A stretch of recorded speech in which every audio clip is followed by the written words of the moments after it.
prepared a long list of ministers and has promised to announce top judicial appointments within 2 days, which analysts say suggests there was extensive planning prior to the coup.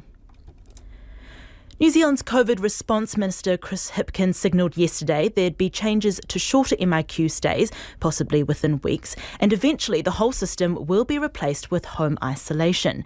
Well, in Queensland, a home isolation trial is now underway, with the state hoping to open the border to vaccinated travellers by Christmas and potentially scrapping isolation altogether.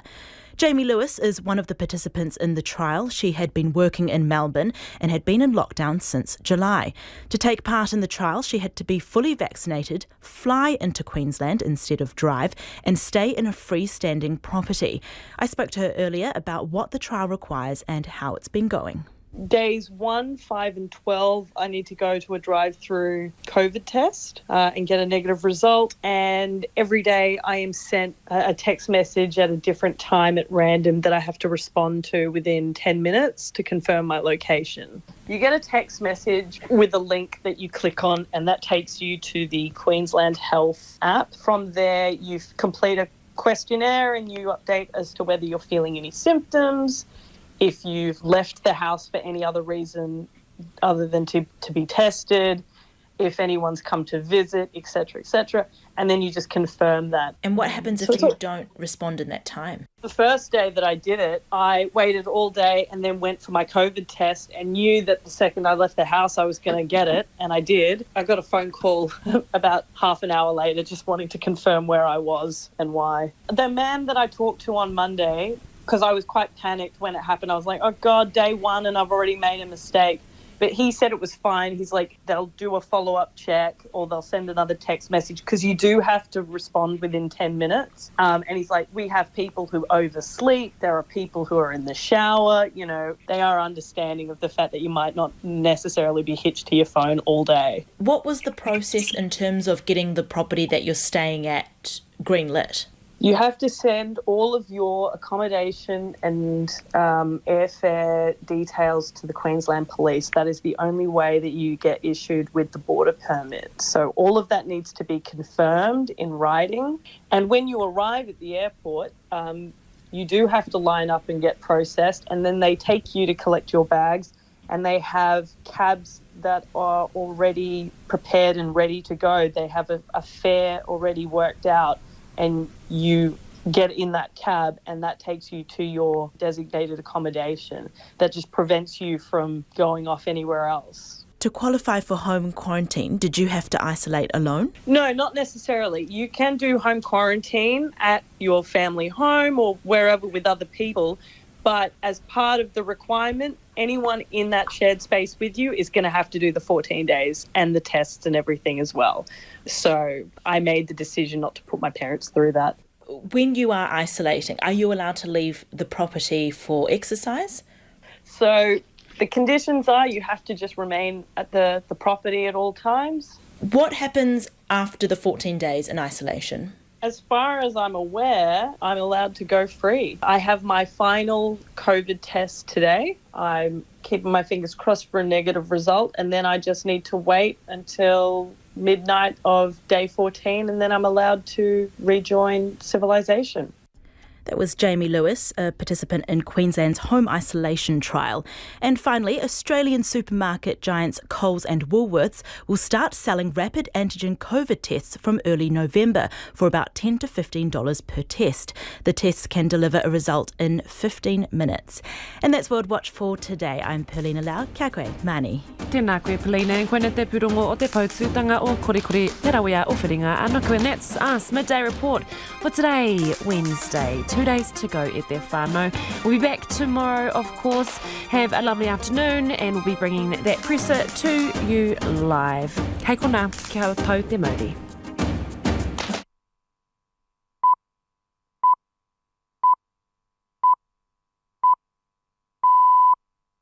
RNZ News at 1. Good afternoon. I'm Marama Tipole. The government will shortly We hold another COVID briefing soon. We'll cross to that shortly when it begins. The government will force local councils to be part of its Three Waters reforms as it pushes ahead with the major changes. The reforms will remove responsibility for the provision of drinking, waste and stormwater services from local authorities and create 4 entities to deliver them. The vast majority of councils have expressed some opposition to the shake-up. The changes were first pitched as voluntary, but the government will now be mandating the reforms through legislation. Local Government Minister Nanaia Mahuta says every council must take part in the changes as the status quo is not good enough. She says working groups will be established to work through the council's concerns. The Timaru Mayor says he's extremely disappointed at the government's move to push through its Three Water reforms. Nigel Bowen says the decision is a sad shift away from the principles of local ownership and accountability. Mr Bowen says the council cannot support the model after listening to the overwhelming response from the community, which doesn't want local control taken away. Part of Wellington's busiest street has been cordoned off after a large pane of glass fell from a building this morning. A crew is currently removing the remaining glass. Glass began to fall from the 20th floor of the HSBC building on Lambton Quay at about 6 o'clock this morning, and the cause is being investigated. A section of Lambton Quay and neighbouring Panama Street area has been shut off since. Victoria has recorded 1,500 new local COVID-19 cases and 13 deaths as the state moves closer to fully vaccinating 80% of its population aged 16 and over. The new cases were detected from 83,210 test results received yesterday. Victoria is expected to reach the 80% fully vaccinated milestone by Friday, triggering the further easing of restrictions across the state. Meanwhile, New South Wales has recorded 304 local cases and 3 deaths. Misconceptions about New Zealand farming systems are being pushed in the UK following the recent free trade announcement between the two countries. An international trade observer, Mike Peterson, has condemned social media comments he says peddle outdated or incorrect assertions about New Zealand farming. The free trade deal will see tariffs slowly removed from meat exports over the next 15 years. Mr. Peterson says this has resulted in British farmers and their organisations promoting misinformation about farming here. Former refugees and advocates have joined forces to demand a say on the review of New Zealand's resettlement strategy. The Refugee Alliance, which is made up of NGOs and community groups, is calling for a better support system. The chairperson of the Refugee Research Centre, Gian Bashar-Ati, says the redesigned strategy should include asylum seekers as well as quota refugees, their families and community-sponsored refugees. She says it's disappointing that advocates had not been invited to have input into the review.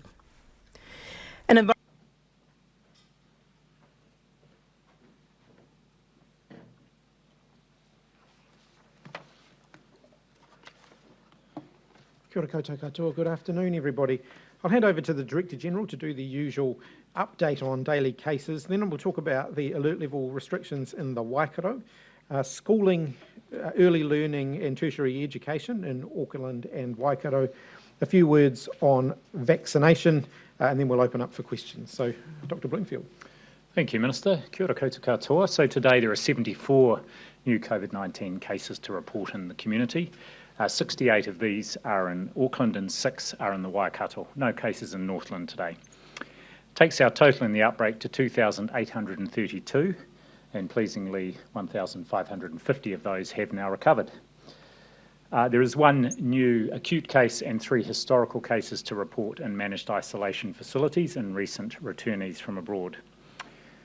As of 9 o'clock today, 31 of today's cases are yet to be linked, with interviews underway. And of the 79 cases reported yesterday, just 19 remain unlinked at this point, with investigations ongoing. Today there are 41 people in hospital with COVID-19, all in the Auckland region, and 5 of those are in ICU or a high dependency unit.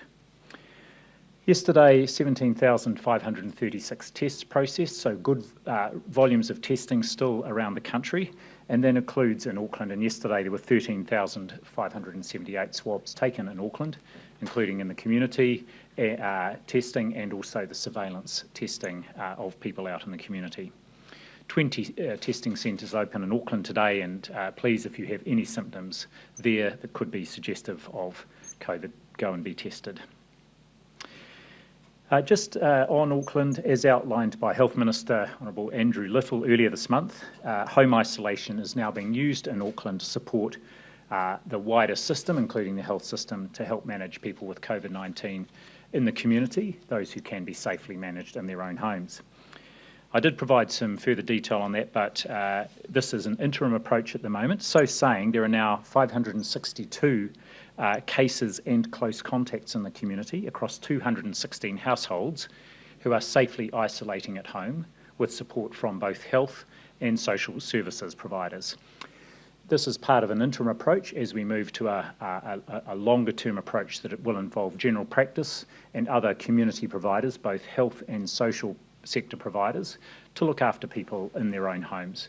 Remembering that this is a part of our move to a highly vaccinated response in a highly vaccinated population, where the vast majority of our cases, that is those who have been vaccinated, and most of those who are unvaccinated, will have either very mild or symptoms, or just symptoms where they can be managed safely at home. There's a range of criteria looked at to assess whether someone and their whānau can safely isolate at home, and that includes their health, medical needs, as well as the social supports, the nature of others in the household who may be vulnerable, in which case they may, if there are vulnerable people in their household, then a case may go into a managed isolation facility still. Most of all, of course, people are given the option to safely isolate at home, and the feedback so far has been very positive, as the team reported to us this morning. Turning now to Waikato, where, as I said, 6 of today's new cases are. These are all in Hamilton. All are known contacts of existing cases, and one of them was already in the quarantine facility, but has returned a positive test. We're continuing to encourage testing region-wide in Waikato for anyone who has symptoms, and particularly in Te Awamutu, Otarahanga, Whatawhata, Hamilton and Tokoroa, where there are dedicated testing sites operating. The other thing just about the Waikato, where there were the close contacts of the person who'd travelled to Blenheim from the Waikato. The 2 household contacts in Tokoroa have returned negative tests, and there are 2 other close contacts who are isolating and have been tested, and their results are pending. Finally, a shout out today to the Mā Te Huruhuru Youth Leadership Group running a COVID-19 jab and grab vaccination drive today. It's a youth vaccination event, but you can take along the whole whānau. This is in Lambie Drive in Manukau. Those who come will be able to grab some merchandise, giveaways, free coffee and ice cream. And within the first few hours this morning, they'd already administered 120 doses there. So thanks very much to the team. Again, that's on Lambie Drive in Manukau and Tamaki Makaurau. Back to you, Minister. Thank you, Dr Bloomfield. The Waikato remains at alert level 3. However, from 11:59pm tonight, we will start to ease restrictions a little while we continue to stamp out the current outbreak. People in the parts of the Waikato at alert level 3 will be able to meet for outdoor gatherings between 2 households with a maximum of 10 people and physical distancing between the 2 households. Recreational activities will be expanded to include golf, hunting, boating, fishing, scuba diving with a maximum of 10 people involved. People must stay within the alert level 3 boundary. Face-to-face appointments with a number of healthcare providers can restart. Early learning services will be able to reopen with a maximum of 10 children in each bubble. So it's the same stepped down setting that we currently have operating in Auckland, the first step on our stepped down alert level 3. However, the boundary between Auckland and parts of the Waikato that are in alert level 3 will remain in place, and most people will not be permitted to travel. As Dr Bloomfield said, the cases in the Waikato are predominantly confined to a network of people who haven't interacted as much in mainstream settings such as workplaces. This means it's unlikely to have had significant or major exposure events, but we're not yet comfortable to drop the alert level settings any lower while case numbers continue to creep up in the Waikato. The situation in the area is not yet fully contained. We're still aiming to stamp out this outbreak. So Cabinet will review the alert level there again on Monday, along with our review of Auckland's alert levels. In the meantime, to the people of Waikato, we do want to acknowledge your frustration. Please get vaccinated and encourage your friends and family to get vaccinated. The sooner all parts of the country reach that 90% vaccination level, the sooner we will all have certainty that it is an achievable goal. Northland remains at alert level 2 with no new cases reported there since Sunday. We know, however, that Delta is highly transmissible. People in that region do need to stay vigilant. Northlanders should continue to check with the Ministry of Health website for locations of interest and monitor for their symptoms. Anyone who does start to show symptoms of COVID-19 should get a test as soon as possible. That message, of course, applies across the country. No new cases in the South Island following the positive case in Blenheim on Friday, and the South Island remains at alert level 2.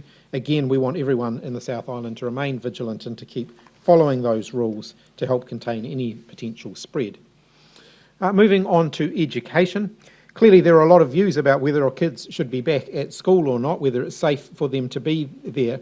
And I do want to say that these are some of the toughest decisions that I've had to make as the Minister.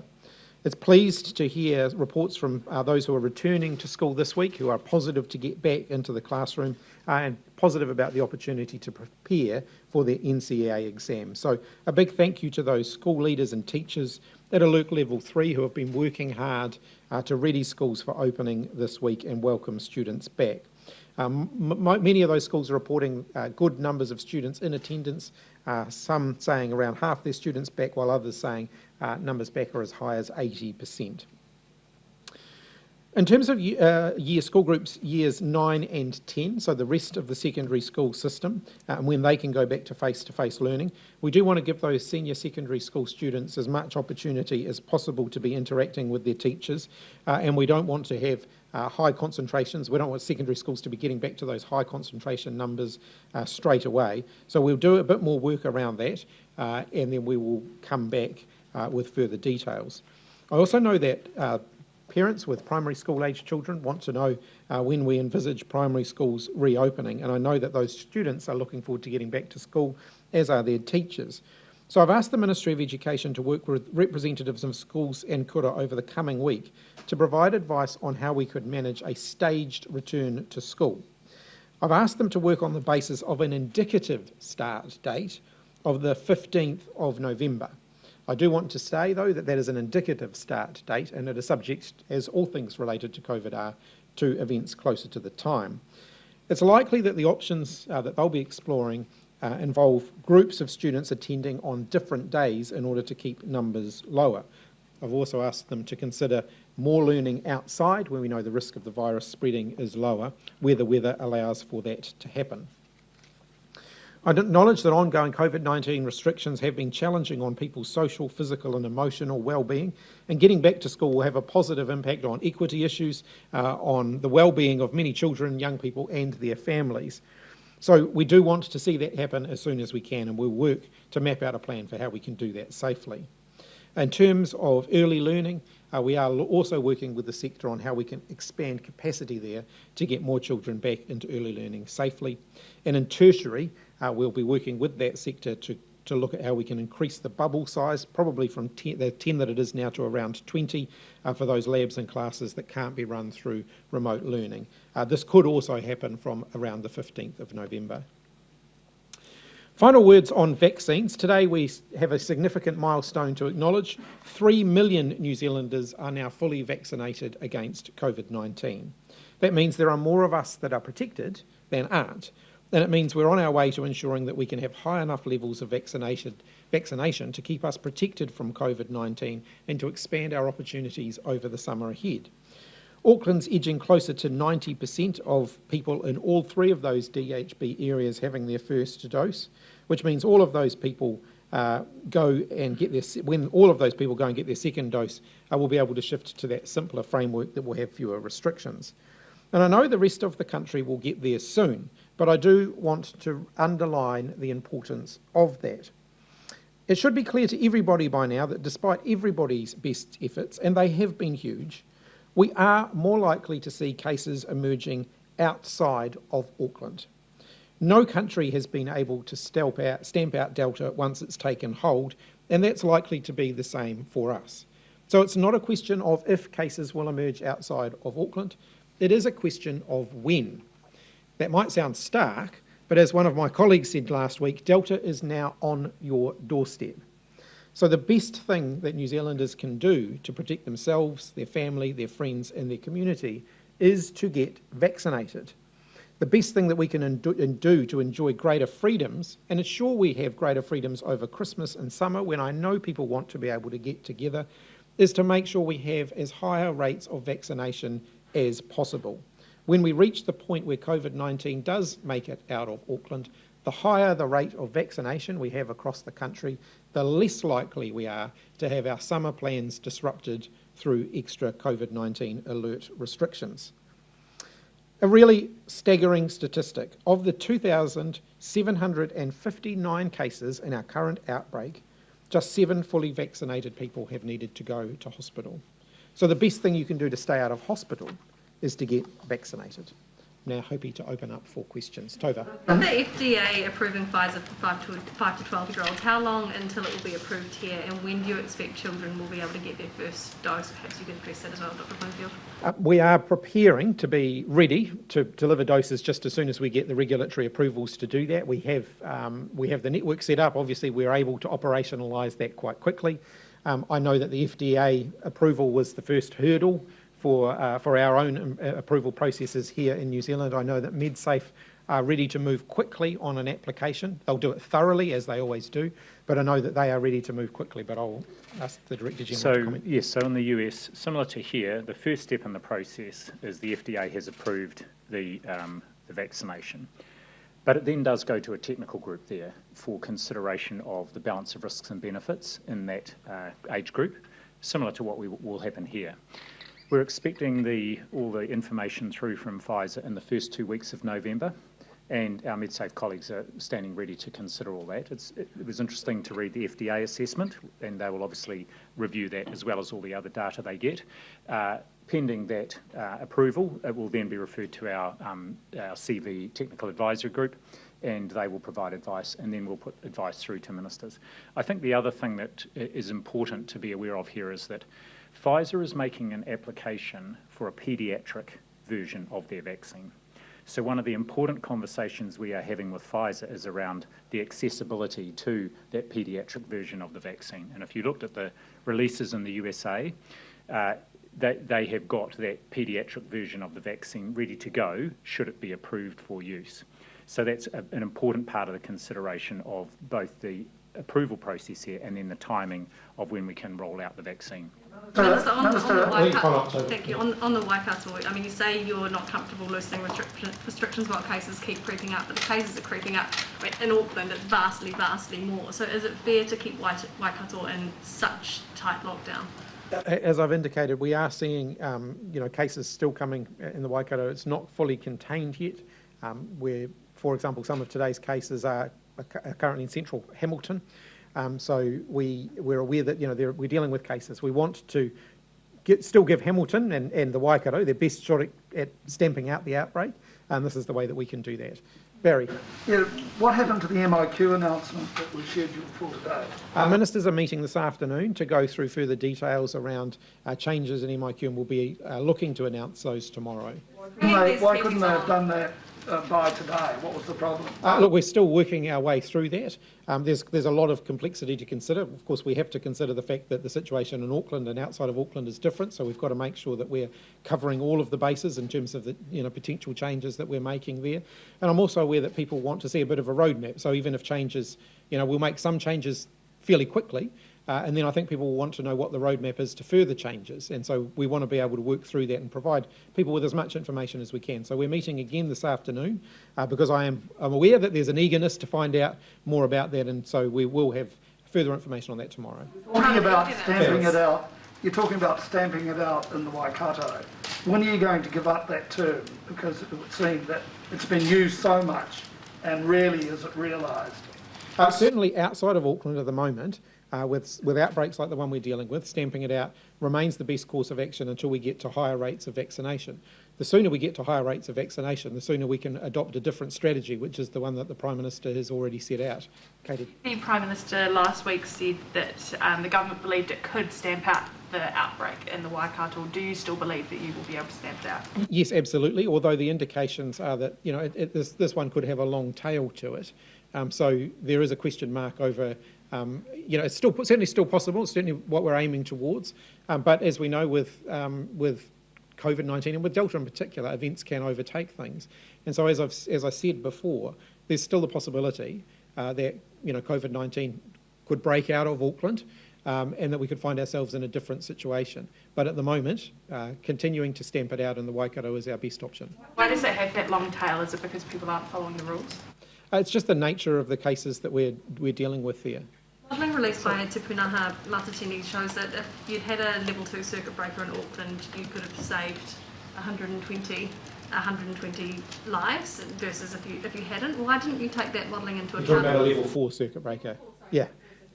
Why didn't you take that modelling into account, or did you, and you therefore risked? Well, a lot of the modelling, unfortunately, relies on the assumption that we would get the same degree of compliance with level 4 restrictions after months as we got at the beginning of imposing level 4 restrictions, and we know that that's simply not true. So if you look across the Tasman to our mates across the ditch, they didn't lower their alert level restrictions at all, and they still got an explosion of cases after about 60 days of restrictions. So we have to bear in mind that that's a theoretical model based on a high degree of compliance with alert level 4, which we already weren't seeing by the time we made the decision to step down. Right, the gamble with 120 lives. No, not at all, because actually I think that stepping down restrictions and keeping people with you and keeping people willing to follow the restrictions is a better bet than keeping restrictions so high that people won't follow them anymore, and then you potentially end up with a worse outcome. Evidence do you have that compliance is, might be crumbling? I think if you look across Auckland, it was clear that we were starting to see the compliance with those rules fraying enough around the edges. Now, it doesn't require a big number of people to stop following the rules for there to be quite a significant change in the overall level of risk. Happening now? Isn't that happening now? So why not just go to level 1 then, if that's the case, if you've got an issue with non-compliance and you just scoot down the levels? I think as the Prime Minister set out late last week, we want to get up to that 90% vaccination rate so that we can move into a different way of managing Covid-19. Yeah. How long do you anticipate that vaccine certificates will be in use? We haven't set a specific time frame on it. It will be the legislative framework to allow the use of vaccination certificates will be within the Covid-19 Public Health Response Act framework. That's a time-limited piece of legislation, so it's subject to periodic review and renewal by Parliament. And at some point it will not be renewed because it won't be justified anymore. So these requirements will be attached to that, which means at some point they will expire and they will no longer apply. So do you expect it to be months, years, how long? I wouldn't put a specific time frame on it at this point. You talk about in the Waikato, you talk about the difficulty of stamping it out there, but the nature of the cases. What are the nature of the cases? They're in a more difficult to reach part of the community. Isolation. And they're people that are more difficult to reach and difficult to contact trace. So you're saying these people are being uncooperative? No, I'm not saying that. Well, what are you saying? I'm just saying that, as with some of the other groups that we have dealt with, this is a more difficult to contact trace group of cases. What does that mean? Well, I'm not going to share the specifics of the cases and of their personal lives and their backgrounds. No, I'm not asking you. But it is a more names. difficult to contact trace group of people. Well, what does that mean? It means it's a more difficult to contact trace group of people. Joe. In terms of the self-isolation, I think the figure that you gave last week of the number was around 100 mark, Dr. Bloomfield, and it's now over 500. That's a pretty sizable jump in a small amount of time. Is that sort of just reflective of how much you're progressing that self-isolation, or, what is that reflective of exactly? It does reflect, actually, we're progressing the model and increasing the capacity to do that, and that actually all of these people, as I said, are willing and interested in isolating at home and can do so safely. We have got space still available in our quarantine facilities in Auckland for people that need it, so it is just a natural progression of the model, and again, it's consistent with the move to how we imagine most cases will be managed in the community, not just in Auckland, but around the Motu in the future, where we've got those high vaccination levels. And I should also say, just on alert level 3, we're more than a month into alert level 3 now, and our hospitalisation numbers are very manageable. They dropped actually over the weekend. We've got 5 people in ICU or HDU today. That number has not continued to increase. There is no doubt that alert level 3 settings are making a big difference in keeping our case numbers low at the moment while we get those vaccination rates up. The significant jump also reflect, I guess, the sort of spread of communities as well. I mean, are you able to say whether the people that are self-isolating, whether they fit into a particular demographic, for example, like who is actually using this more? It's interestingly, if you look at the ethnic breakdown and the age breakdown of the people self-isolating, it's very similar to the overall number of cases. So at the moment, so there's nothing particular about those groups.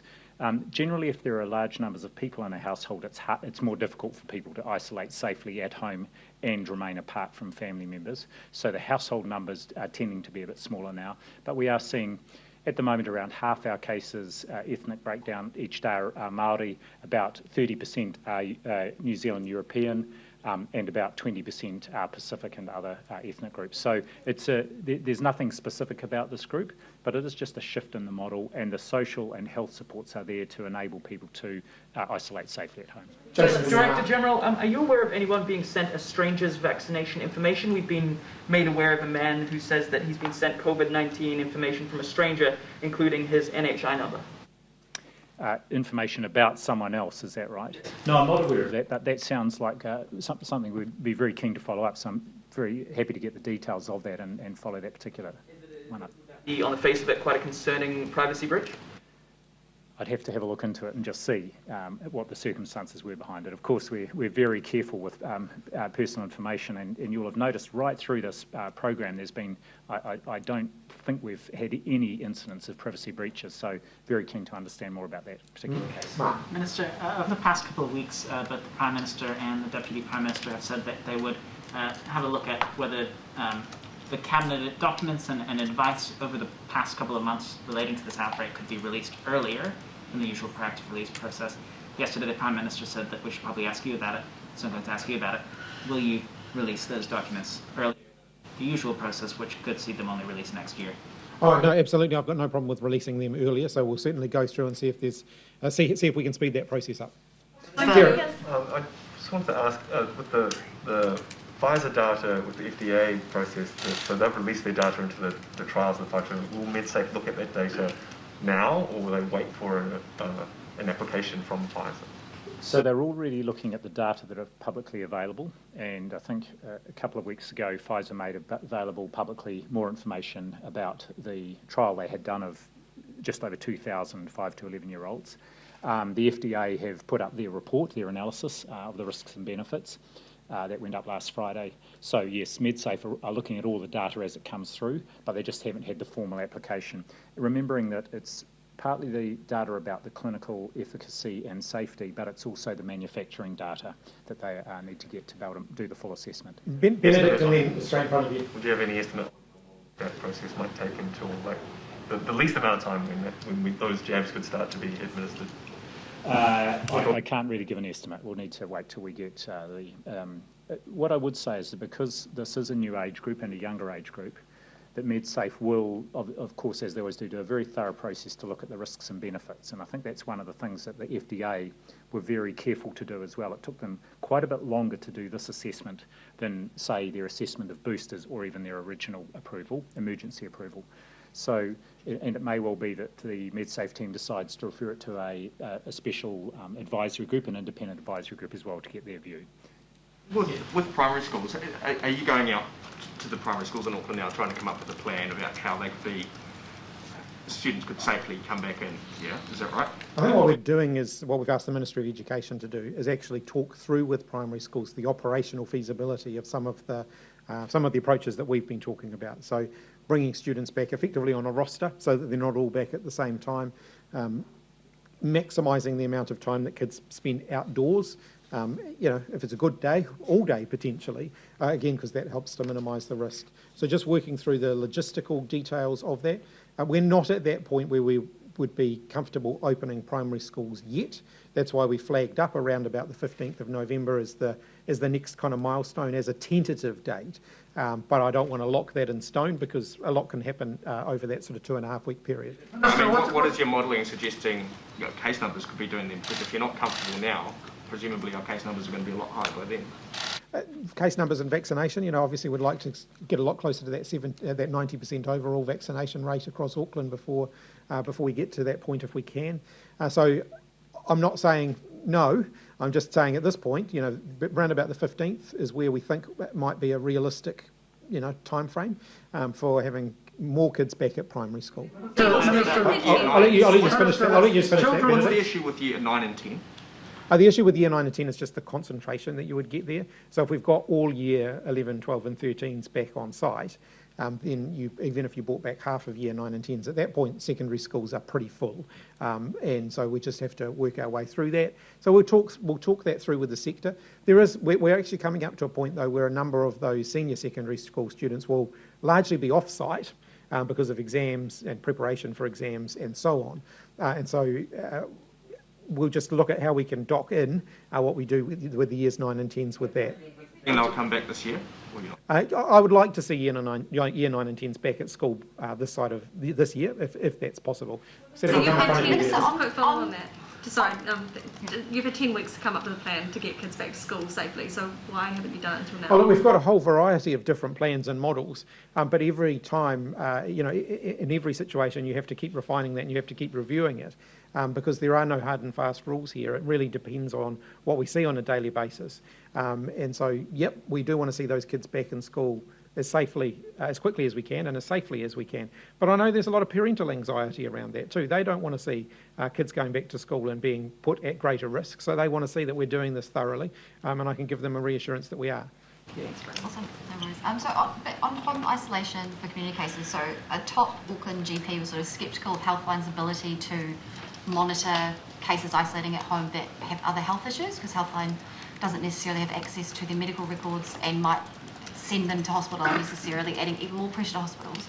So I just want, if I could get both of your response to that, and whether you're confident Healthline will be able to cope with the sheer number of calls it's going to have to make as home isolation ramps up. I'll make one point and then I'll hand over to the Director General. Healthline are not the only people involved in supporting people who are isolating at home.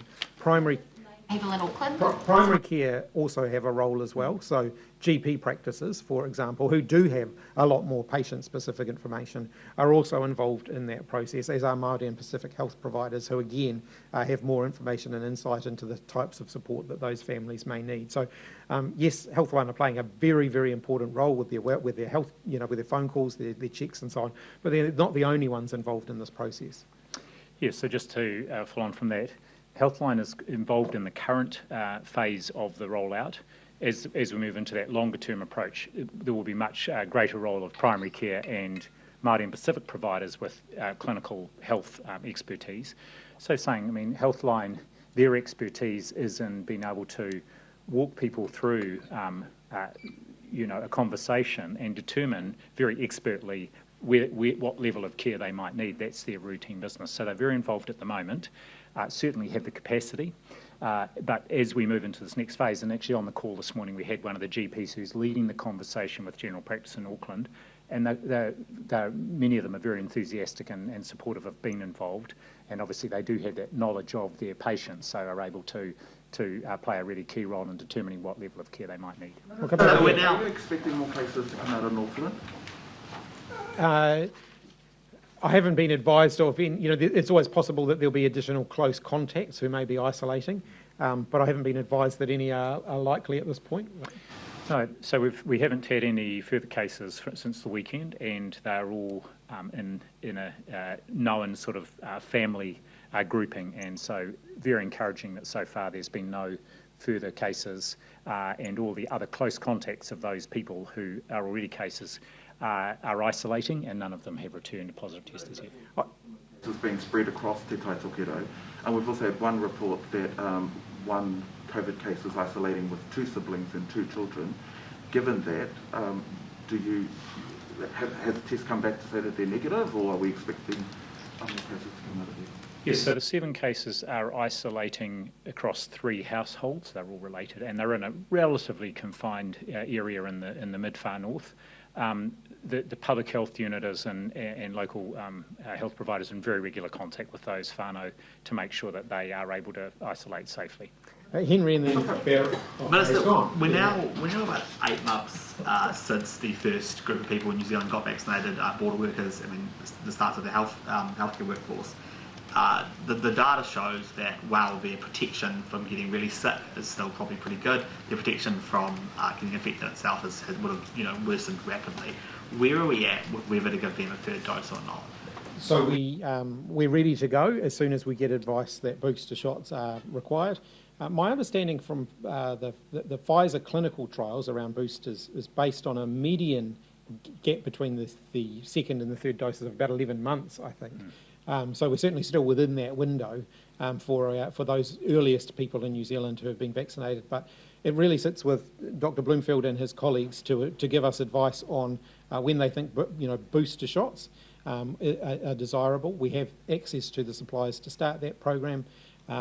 Confident that we'll be able to get enough to finish a booster shot campaign in a timely manner if that's where the medical advice lands up. So we're all good to go.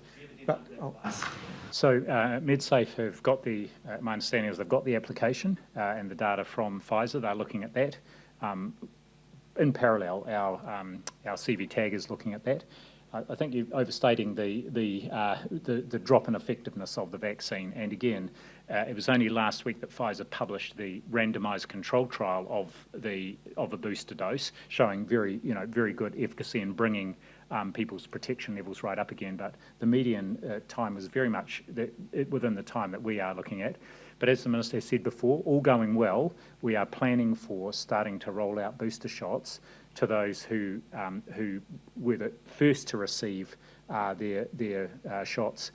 We would be starting this side of Christmas.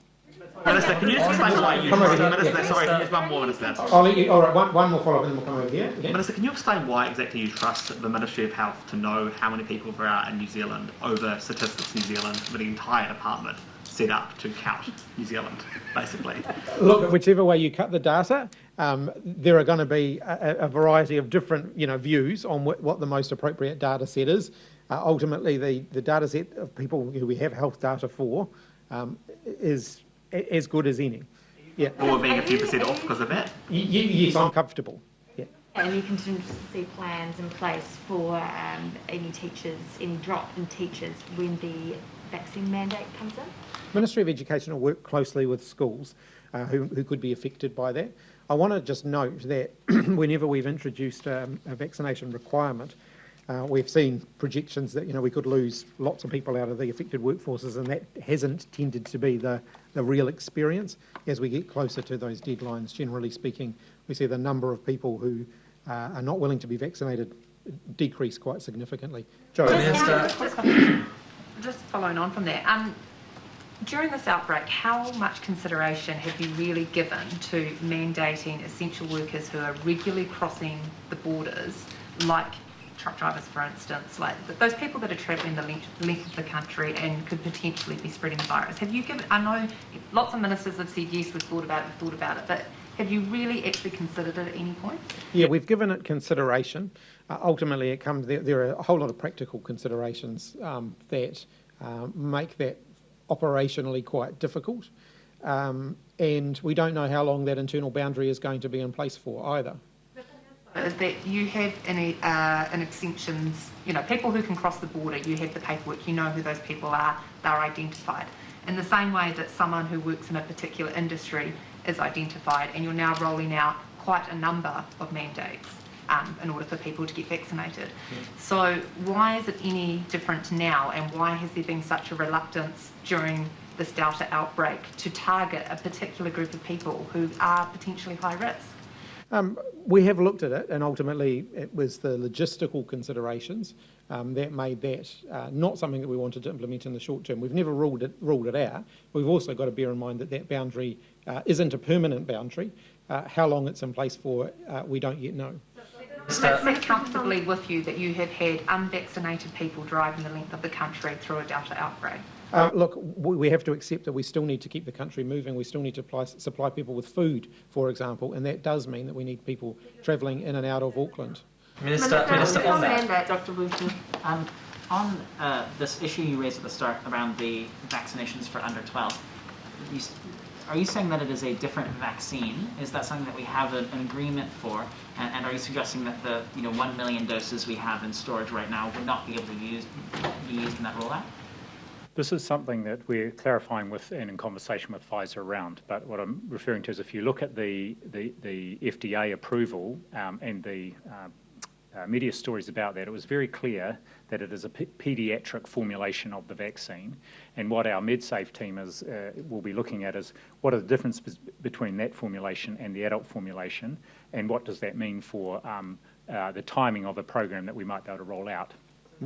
Need to be reaching out to Pfizer to get supply of, or would you be able to use the existing doses we have? We have already, it's already a part of our discussions with Pfizer. Okay, well, start with Gina and then Gina. Minister Wood and the Prime Minister yesterday said they're looking at new industries to extend the vaccine mandate to.